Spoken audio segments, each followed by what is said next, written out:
Muitos dos desgastes não teriam como acontecer de forma a lapidar o espírito endurecido no egoísmo e no orgulho.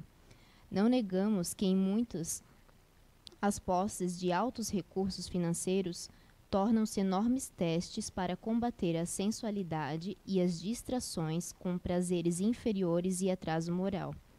Quanto a se tornar obstáculo ou não, vai depender justamente do esforço de que cada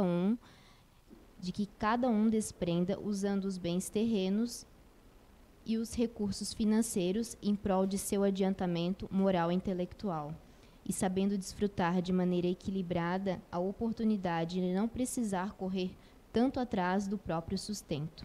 Mas com isso, não tem de correr atrás de férias constantes e lazeres que só acabam quando o corpo é cobrado pelo espírito, que a hora da colheita é chegada. Aos que têm a chance da empregabilidade, façam em larga escala, respeitando e ajudando aos que vierem desprovidos da abundância ou da despreocupação com os recursos financeiros, para que possa passar de maneira, pelo menos, digna. Agradecei pela oportunidade de resgate e do esforço de tentar e conquistar dias melhores numa nova existência. Mas é necessário que não invejes, não reclames, apenas luta e já aí vereis teus recursos financeiros se estabilizarem, e verás que sorrindo terminarás tua prova. Os bens terrenos são recursos benditos para a evolução do planeta e ascensão intelecto-moral. Alonso de Verraz. Psicografia recebida pelo médium Zé Araújo, 19/1/2005, na reunião mediúnica da CEIU. Obrigado, Bruna. Obrigado, Graça. Boa noite a todos. Gente, interessante. Essa leitura veio agora. Ela estava num mural que foi retirado ali em função das chuvas. É um mural de psicografias. E interessante, né? Porque eu fiquei olhando ali, o que tem a ver com o tema de hoje, né? Está falando ali de recursos financeiros e do esforço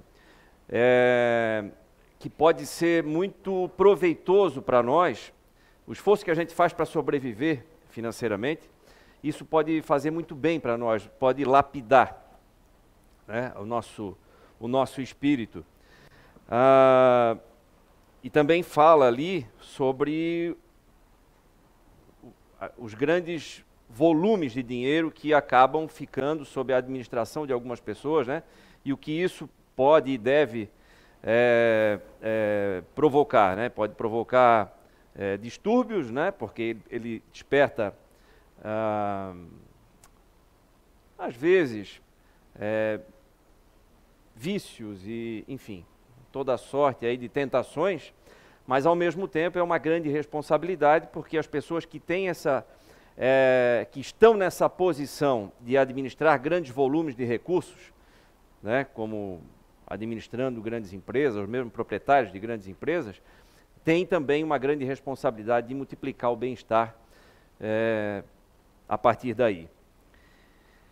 E aí, agora que eu estava entendendo aqui, e vamos tentar estabelecer aqui esse link, né, do tema de hoje. Sou forte ou sou orgulhoso? Alguém conseguiria, não precisa responder, né, mas alguém conseguiria responder rapidamente falando de si próprio? Se considera uma pessoa forte ou se considera uma pessoa orgulhosa? Eu pergunto isso porque quando eu recebi o tema, achei super interessante. Puxa, que tema legal, instigante e tal, né? Quando eu me coloquei para pensar sobre isso, que coisa complicada que é. Me pareceu, pelo menos, né? E aí a gente fica quebrando cabeça em cima disso, né? E aí? Sou forte ou sou orgulhoso? O que é melhor? Ser forte, mesmo com uma dose de orgulho? O que é mais prejudicial? Ser orgulhoso e sentir-se fraco muitas vezes? Como é que faz isso tudo aí, né? Dá para ser uma coisa e somente outra? Ou às vezes a gente é forte em determinadas situações, mas carrega uma certa dose de orgulho, e às vezes o inverso. A gente é orgulhoso em determinadas situações, mas também acaba sendo forte. Muitas vezes a gente acaba confundindo orgulho com autoestima, porque a gente se coloca numa posição, a gente se avalia de um jeito muitas vezes distorcido, achando que tem mais força do que realmente tem, ou muitas vezes a gente acha que essa força vem somente de nós. E aí, eu tomei a liberdade de escrever assim, em poucas palavras, uma definição do que é ser forte. Eu coloco assim, o forte é aquele que é humilde, que reconhece que suas habilidades, sua inteligência, sua perspicácia na ciência, na saúde, na filosofia, na capacidade do trabalho, são fruto de uma construção constante e de muito tempo, feita por várias mãos, e que, sendo ele resultado dessa construção, tem a obrigação de construir também. Construir bem-estar, construir encorajamento, construir instrução, distribuir instrução, colaborar, somar, contribuir com o desenvolvimento das vidas ao seu redor, ou seja, caridoso. Então o forte é sobretudo aquele que desenvolve a humildade, porque é justamente quando eu me torno cada vez mais humilde, quando eu percebo que a humildade é importante, eu começo a receber mais auxílio. Nós já falamos sobre isso, vários palestrantes já falaram sobre isso aqui, mas é importante que se repita, porque cada um vai compreender de um jeito diferente. Na medida em que eu vou exercendo ou exercitando a humildade, eu vou me conectando com Deus e a ajuda vem. A ajuda vem através das pessoas, certo? Aquilo que muitas vezes a gente espera que a ajuda venha de uma luz divina, ela vem pelas pessoas. As pessoas nos ajudam, as pessoas nos aconselham, as pessoas nos ouvem. Às vezes não precisa dizer nada, né? Basta ouvir. Já resolve ou já alivia o problema. Muitas vezes a gente falando, a gente acha a solução. Não sei se acontece com vocês, eu pelo menos sou assim. Muitas vezes eu preciso falar. E aí eu preciso contar alguma ideia que eu tive, e aí eu já vou mudando, aprimorando, opa, aí achei o caminho. Então, ouvir simplesmente já é um grande auxílio. Mas o auxílio não fica somente aí. Às vezes vêm as pessoas certas para trabalhar conosco. A gente nem espera, vão vindo. As oportunidades surgem quando a gente exercita a humildade, ou seja, quando a gente se coloca na posição de precisar de ajuda, quando a gente não está entregue unicamente às próprias forças, que é o caso do orgulhoso. O orgulhoso, ele tem a falsa ideia, tem a sensação de que suas forças, sua inteligência, sua perspicácia, suas habilidades de raciocínio, de relacionamentos, seus conhecimentos, sua formação, sua capacidade de trabalho, seu entusiasmo até, são suficientes. E sendo assim, desprezam, ou o que é pior, menosprezam qualquer ajuda. Menosprezam até e duvidam da existência de Deus ou da necessidade da providência divina. Quando a gente chega nesse ponto, aí a gente está abandonado à própria sorte, como se diz. E aí é que as coisas começam a acontecer na nossa vida. E todo tipo de coisa que aparentemente pode ser ruim, negativo, né? Desde doenças graves até situações difíceis, situação financeira, de relacionamentos e tudo. Tudo vem, não é para castigar, é apenas para que a gente corrija o rumo. Tem alguma coisa que a gente errou ali atrás, então a gente precisa corrigir o rumo. São apenas mudanças de rumo. É apenas a gente alinhando novamente. Mas é importante que a gente não se desvie o tempo todo do caminho. E para isso é fundamental que a gente exercite a humildade sempre. Sempre. Eu lembrei de um caso, já que a gente falou em matéria, né? Todo mundo já ouviu aqui falar da história do Titanic, né? Do naufrágio do Titanic. Titanic morreram lá, acho que 1.500 e poucas pessoas, mais ou menos. E eu acredito que é uma fake news, tá, gente? mas que disseram que nem Deus afunda, né? Quando ele foi lançado. Na época era o navio mais luxuoso e mais seguro do mundo. E na verdade, eu acredito que houve uma distorção nas palavras aí, como é bastante comum hoje, né? A gente tira do contexto, corta um pedacinho e tal, né? E aí saiu só aquilo lá, nem Deus afunda. Acho que não foi bem assim, mas vamos, para usar como exemplo, apenas para ilustrar, vamos supor que essa foi exatamente a postura de quem fez o Titanic. Acharam tão brilhante aquele projeto, a execução foi tão bem feita na cabeça deles, que, novamente, vou repetir, eu estou supondo, tá, gente? Vamos imaginar que isso seja verdade. Eu, sinceramente, não acredito que tenha sido. Mas, que eles chegaram a esse ponto de dizer assim, nem Deus afunda. E aí, ele foi fazer a viagem inaugural, todo mundo sabe o final. Mas tem algumas coisas aí no meio que são interessantes, algumas curiosidades, que mostram o que acontece quando a gente tem essa postura de aparentemente ser forte ou de querer demonstrar força, que são coisas diferentes. Ser forte não quer dizer que eu posso ser forte sem demonstrar força e eu posso querer demonstrar uma força que eu não tenho. Também é verdadeiro, né? Aliás, é o mais comum. Eu querer demonstrar, aquele que se preocupa muito em mostrar força, é justamente ele está enfraquecido, então ele precisa compensar de alguma maneira, né? Porque internamente a coisa não está bem assim. E aí, olha só, o Titanic, quando foi, na viagem inaugural, ele já teve que enfrentar aí um iceberg, né? Teve um fotógrafo que capturou uma mancha em um dos lados do Titanic, que foi decorrente de alguns dias de um incêndio que ocorreu exatamente no estoque de carvão do navio. Isso era comum na época acontecer. Eles levaram vários dias para conter esse incêndio. Esse incêndio danificou a estrutura, ele enfraqueceu o aço naquele ponto, tanto que ele estava ancorado justamente de uma maneira tal que aquilo não aparecia.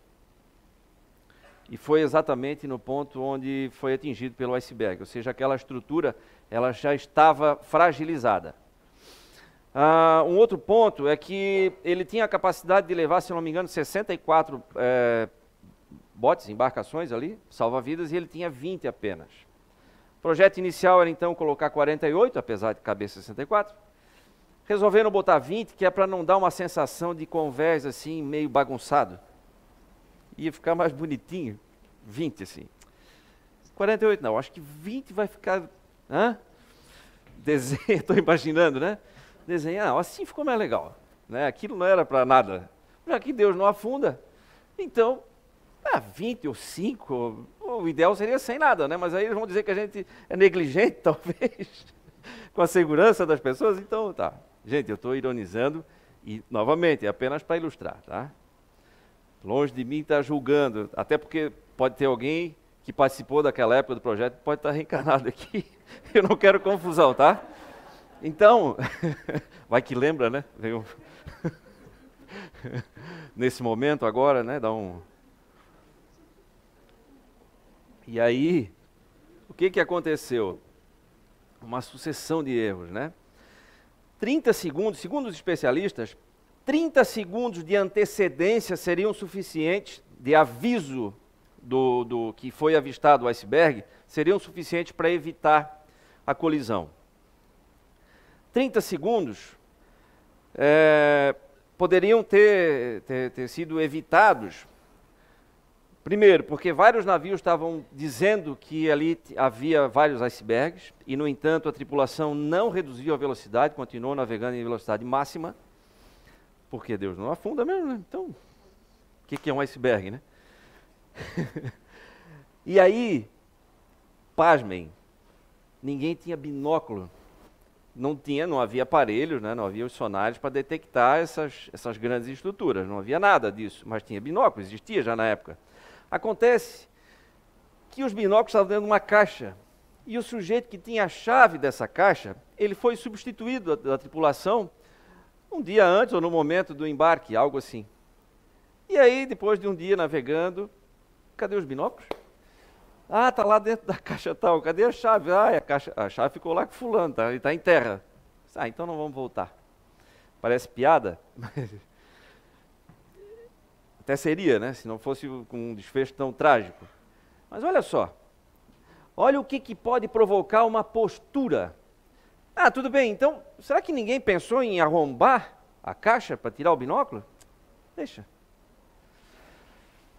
O que pode alguém que está no comando, ou algumas pessoas, ou um grupo que está no comando, e que assume uma postura de soberba, de orgulho, o que pode provocar no grupo?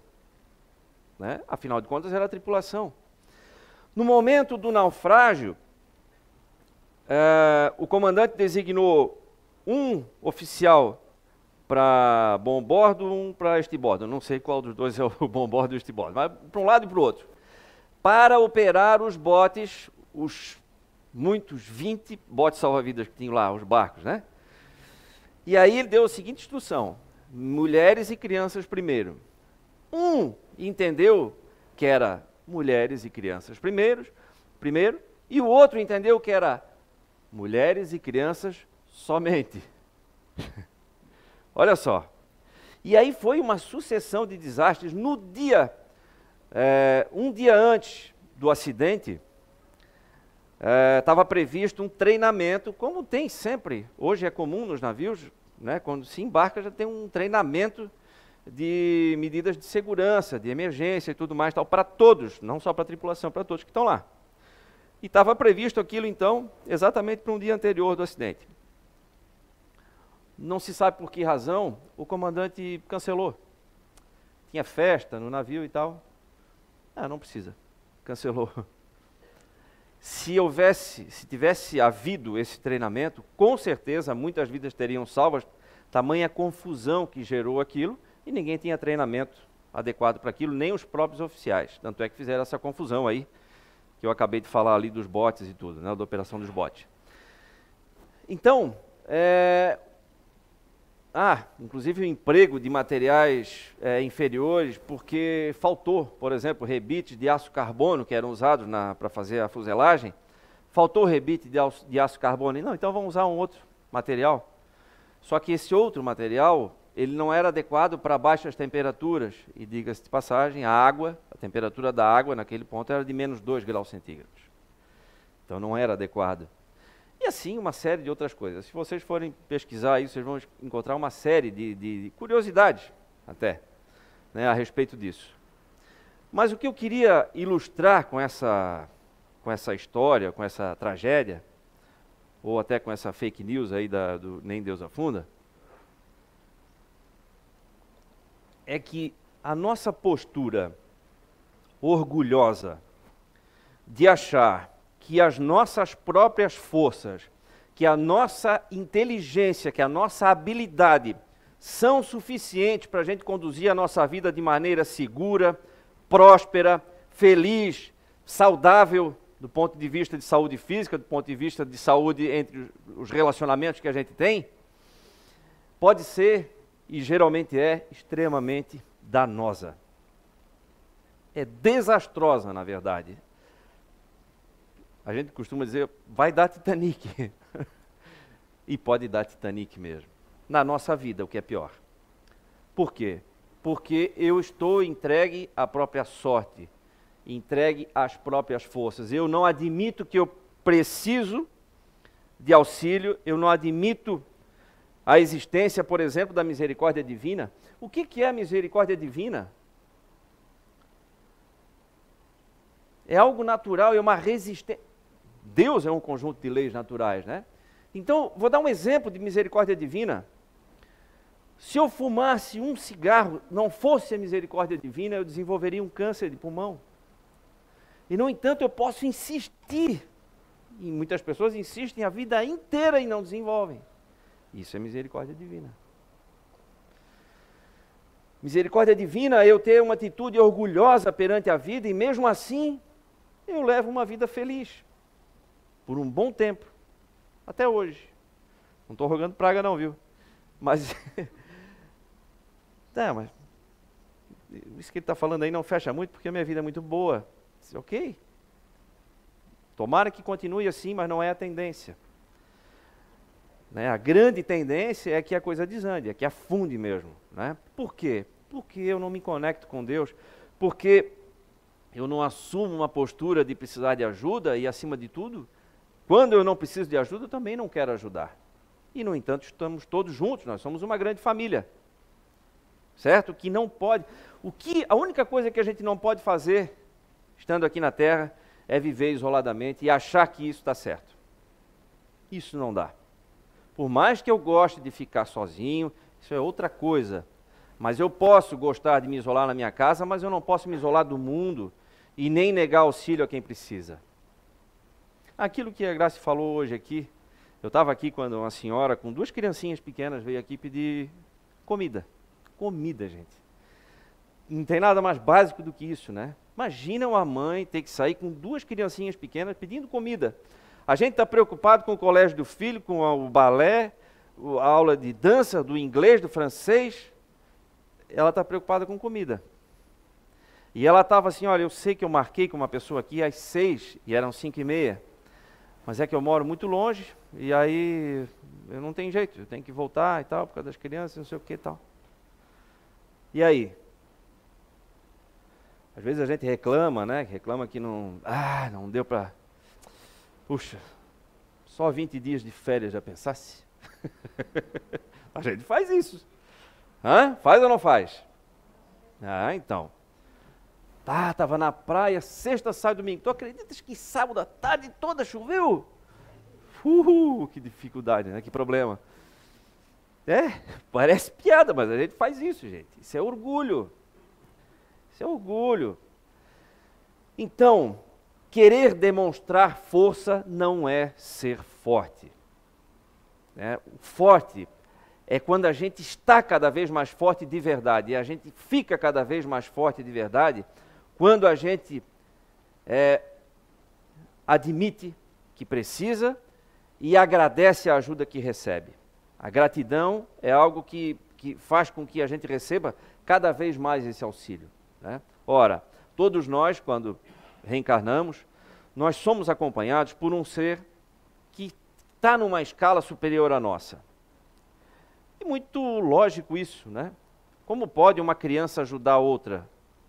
Conduzir a outra criança? Não pode, tem que ser alguém que esteja num grau evolutivo mais alto que o meu para poder me ajudar durante essa encarnação aqui. Então é lógico que seja mais elevado. E todos nós temos um guardião, pode chamar de guia espiritual, anjo guardião, anjo da guarda, o que for, mas ele está lá para ajudar. Só que a gente só ouve a ajuda quando a gente faz silêncio. Nós já falamos também sobre isso aqui, né? Lembra que eu falei que o amor fala baixo e calmamente, enquanto que o orgulho e tudo que ele traz consigo, né? Ódio, ciúme, rancor, tudo isso, ele faz muito barulho, ele faz uma verdadeira algazarra. E quando a gente está fazendo barulho, a gente não consegue ouvir essa voz suave. Então é fundamental que a gente faça silêncio. Momentos de silêncio, momentos de oração, momento de meditação, trabalhos manuais. Sabia que trabalho manual tem no cérebro humano praticamente o mesmo efeito da meditação? O efeito terapêutico da meditação? Ele tem esse poder de concentrar. O que é concentrar? É nos colocar no nosso próprio centro. Novamente. Então, fundamental que eu reveja a minha conduta perante a vida. Se tem alguma coisa que não está certa, vamos parar um pouquinho e ver o que eu estou fazendo. Eu preciso analisar. Eu preciso saber se eu estou querendo demonstrar força ou se eu realmente estou me tornando alguém mais forte. E a humildade, com toda certeza, é algo que nos torna muito mais fortes. Jesus citou um caso, deixa eu ver se, apesar de ter marcado, né? Ele fala assim, vinde a mim as criancinhas.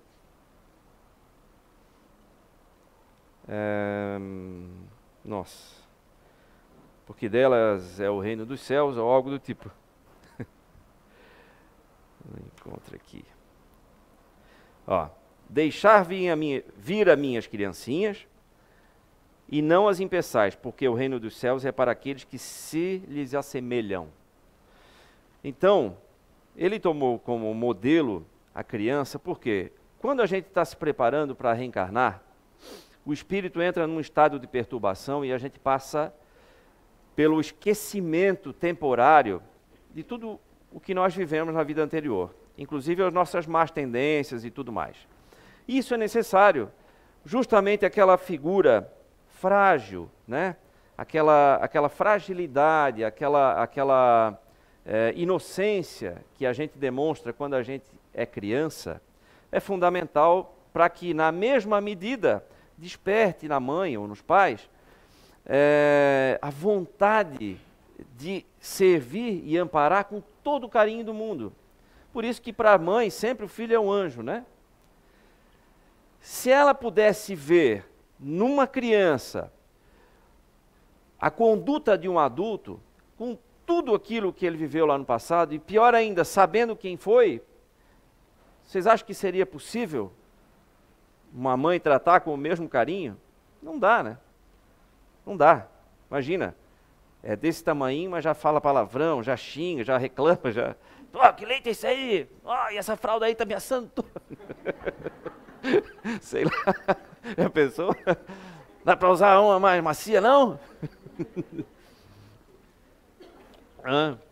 A mãe ia ter vontade de deixar, sei lá, né? Enfim, mas o fato é que é necessário. Aquilo, como é perfeito, né? As coisas de Deus são perfeitas. Então, esse período já está todo planejadinho aí na natureza, né? A gente nasce, a gente reencarna, fica com aquela carinha bochechudinha, né? De inocente. Ai, que coisinha linda. Depois a gente vira isso aqui, né? Mas enquanto isso, né? Enquanto a gente não vira isso, a gente fica com aquela carinha, e a mãe dá todo o carinho, o pai também e tal, enfim. E isso serve também para ilustrar que no momento em que nós assumimos essa condição, ou essa postura, melhor dizendo, essa postura de pureza que uma criança tem, não é que nós vamos ser ingênuos, mas é assumir a condição de humildes, né? De tratar com humildade também, né?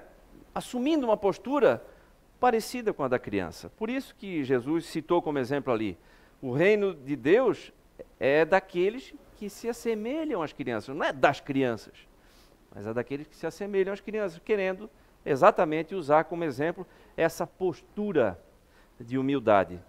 Então, fundamental que a gente reveja a nossa conduta diária, a nossa postura mental, se eu sou orgulhoso, se eu sou forte de verdade, ou apenas quero demonstrar uma força que não tenho a qualquer custo, e isso pode estar me custando muito caro na vida.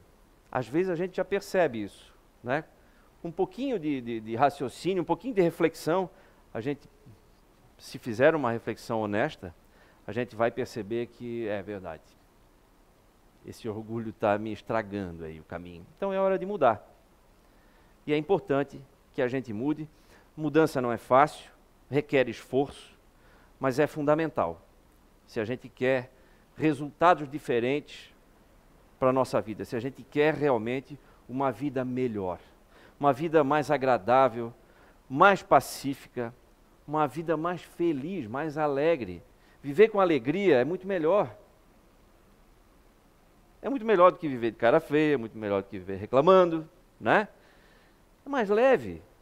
E claro que a gente sempre tem a impressão de que a vida do outro é melhor, né?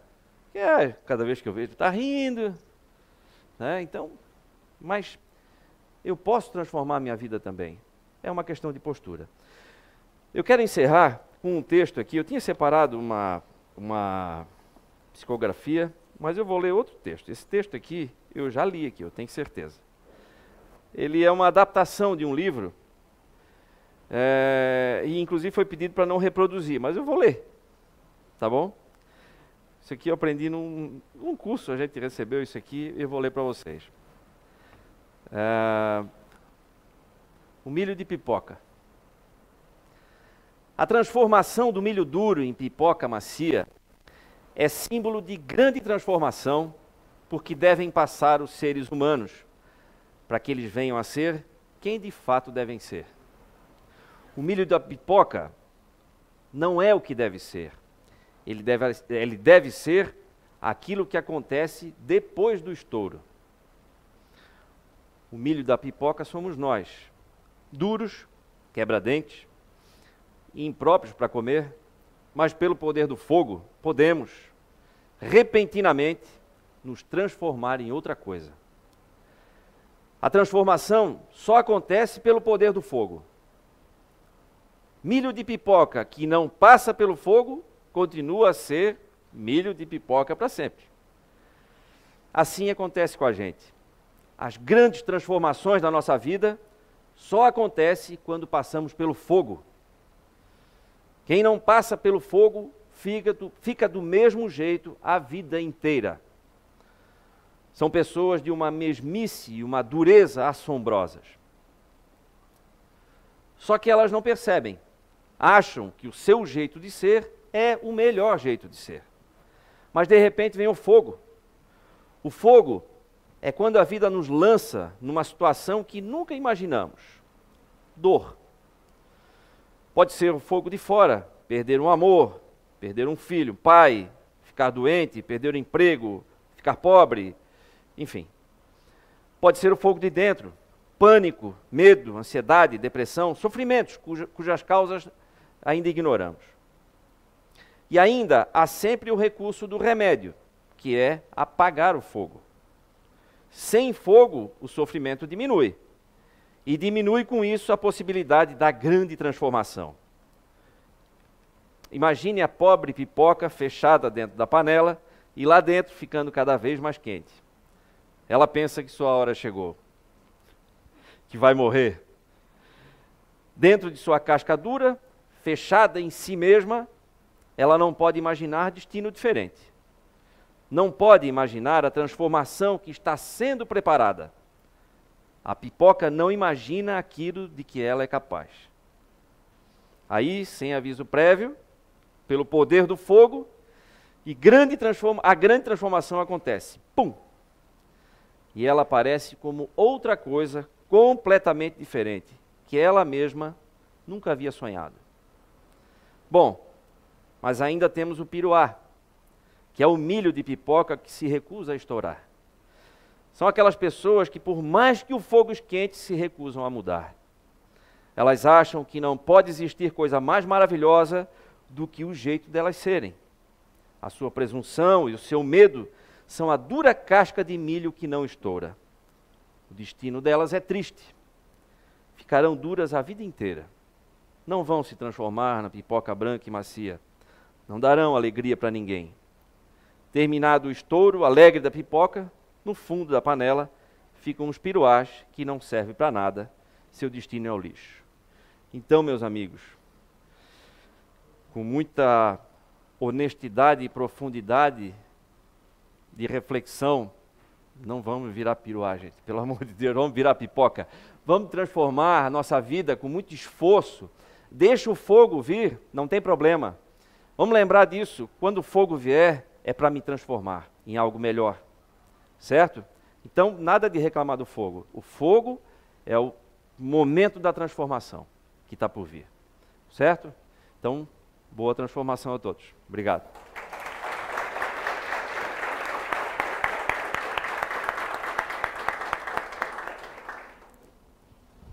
Obrigada, Júnior.